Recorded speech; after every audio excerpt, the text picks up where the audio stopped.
میں نے جب 2 کی تھی نا، جب میری تیسری ہوئی ہے، تو میرے قریبی ریلیٹیو ہیں، مجھ سے بڑے بھی ہیں، احترام بھی ہے ان کا میرے دل میں، تو میرا خیال تھا ملیں گے، ویل ڈن ماشاء اللہ.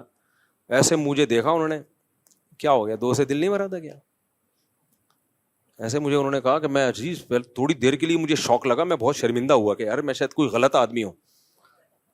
ایسا انہوں نے مجھے طنز کیا نا، کیا پھر کر لی، ایسا طنز کیا، مجھے تھوڑی دیر کے لیے لگا کہ میں کوئی سوسائٹی میں نیک یا شریف آدمی نہیں ہوں. مجھے ایسا محسوس سا ہوا، اتنی مضبوط لہجے میں انہوں نے ڈانٹا مجھے. تو پھر میں نے سوچا یار اللہ نے کہا ہے فَإِنَّهُمْ غَيْرُ مَلُومِينَ، اللہ کہہ رہے ہیں اللہ تھپکی دے رہے ہیں، کوئی بات نہیں، کوئی بات نہیں، ٹھیک کیا، کوئی مسئلہ نہیں ہے، حقوق پورے کر رہے ہو تو کیا کیا ہے، ٹھیک کیا ہے.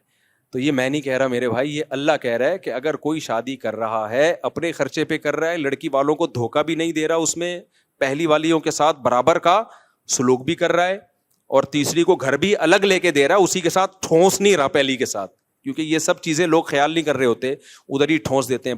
راتوں گزارنے میں بھی برابری کر رہا ہے اور حقوق بھی پورے کر رہا ہے. تو اللہ کہہ رہے ہیں کوئی بات نہیں، تمہیں تیسری پہ تانا مل رہا ہے، میری طرف سے تمہیں اجازت ہے چوتھی بھی کر سکتے ہو. تو اللہ نے مجھے خصوصی پرمیشن دی ہے، اس کے بعد پھر میں چوتھی کی طرف آیا.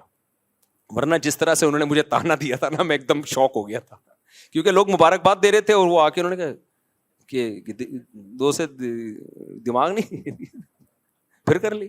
تو اب تو خاندان کے بڑے تھے وہ، تو ان کی بات کو میں سیریس بھی لیتا تھا، تو اس لیے میں تو شوق میں چلا گیا تھوڑی دیر. پھر میں نے سوچا یار میں اتنا لوگوں کو موٹیویٹ کرتا ہوں، جب میں شوق میں چلا گیا تو جو ایک عام آدمی ہے جس کے پاس اتنے دلائل نہیں ہیں، اس کی تو بیزارے کو سوسائٹی میں منہ دکھانے کے قابل نہیں رہتا ہوگا، وہ اس کو تو لوگ تانے دے دے کے مار دیں گے اس کو. تو اس لیے پھر مجھے ڈھیٹ بننا پڑا. تو یہ قرآن کی آیت کو میں اس لیے ایکسپلین کر رہا ہوں کہ بھائی حلال اگر کوئی کر رہا ہے تو وہ قابل ملامت نہیں ہے.